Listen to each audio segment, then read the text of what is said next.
kamu sedang batuk atau bersin. Tahukah kamu saat kamu batuk ataupun bersin telah terjadi pelepasan virus dan bakteri yang berasal dari pernapasan, baik melalui cairan ataupun udara yang berasal dari tubuh kamu yang dapat menular pada orang lain. Tapi kamu dapat mencegahnya dengan melakukan etika batuk dan bersin yang benar berikut ini.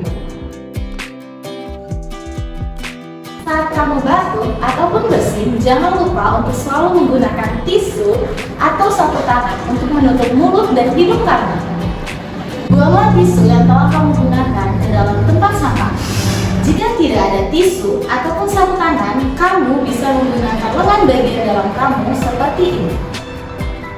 Kamu juga bisa menggunakan masker saat kamu batuk ataupun bersin. Segeralah cuci tangan kamu di air mengalir dengan menggunakan sabun, atau kamu juga bisa menggunakan cairan antiseptik berbasis alkohol. Jangan membuang darah ataupun ludah di sembarang tempat. Dengan menjalankan etika batuk dan bersin ini, kamu juga ikut membantu mencegah infeksi di sekitar kita.